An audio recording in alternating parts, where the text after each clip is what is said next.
Je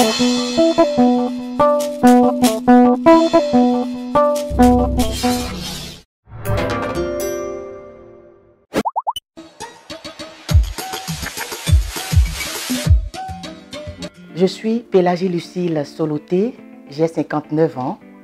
Je suis journaliste à la télévision nationale.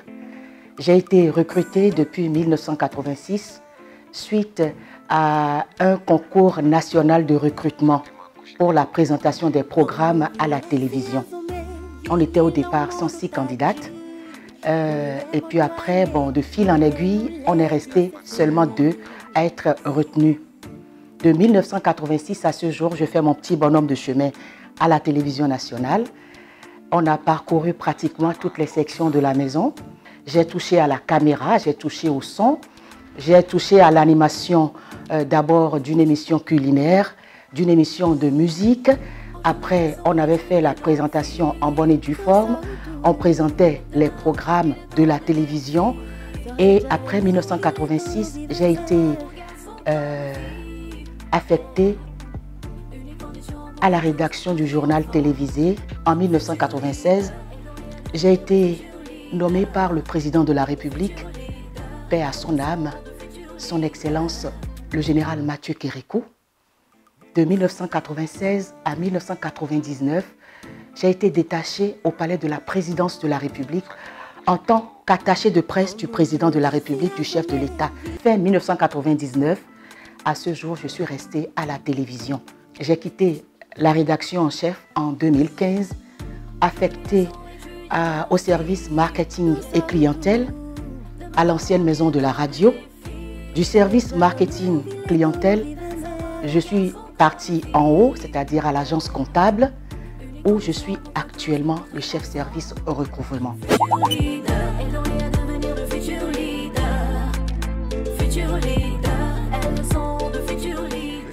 D'abord, ma mère, Christine Martine Florentine de Medeiros, paix à ton âme, parce que c'est elle qui m'a inculqué des vertus. C'est elle qui m'a donné beaucoup de conseils.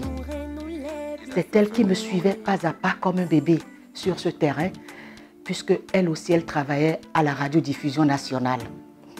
C'est elle qui m'a informé du concours de recrutement et je me suis présentée. Je m'étais présentée. Elle m'a beaucoup aidée dans mon parcours. Ma motivation, ce sont les grandes sœurs des autres chaînes internationales. J'ai eu des grandes sœurs qui m'ont vraiment aidée, la façon dont elles présentaient, la façon dont elles se tenaient, la façon dont on parlait d'elles. Ça m'a beaucoup aidée aussi.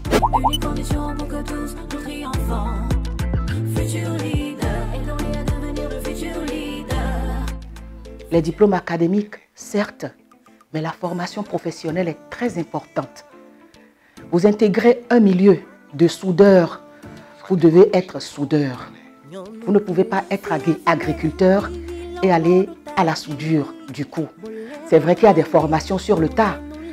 Je l'ai fait aussi. Mais franchement, il faut aller toucher du bout des doigts les réalités du métier. Très important pour pouvoir rayonner sur le terrain demain, pour éviter les on-dit, pour éviter les calomnies, etc., etc. J'étais allée à la télévision avec des diplômes académiques, ce qui ne suffisait pas. Et rapidement, je me suis inscrite en ligne et j'ai fait une formation pour le DESS à l'Institut des sciences et de la communication d'Abidjan, Cocody. Donc, j'ai pu obtenir mon parchemin. Et c'est ça qui me sauve jusqu'à aujourd'hui.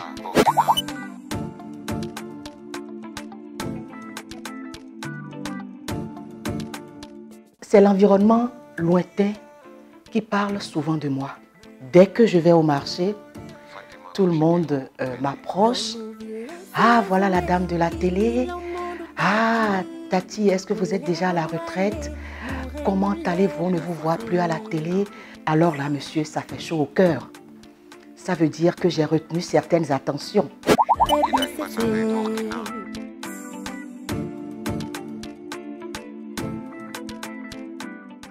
D'abord, je vais dire à cette couche cible que tout doit partir de l'éducation.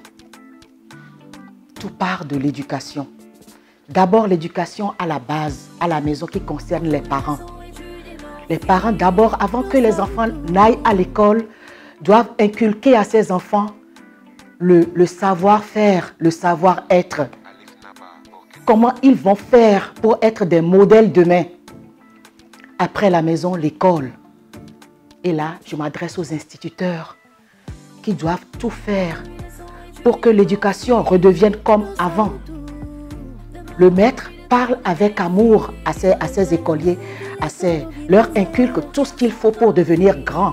Après l'école, cette éducation, des deux côtés, il faut une formation obligatoire.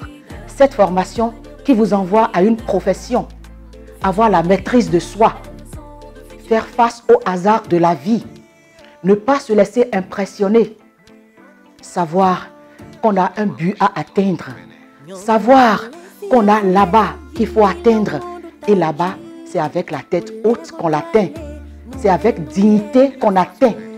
À mes sœurs adolescentes, je vais dire que c'est le travail qui nourrit. C'est le travail bien fait, désintéressé, avec amour, qui fait de vous des femmes modèles. Et il est important que tout le monde, toutes les adolescentes se mettent sur ce terrain-là. Aujourd'hui, laissons étudier nos filles. Demain rempli de tant de défis. Une fille diplômée des enseignements techniques et de la formation professionnelle est un atout pour le développement. Investissons en elle.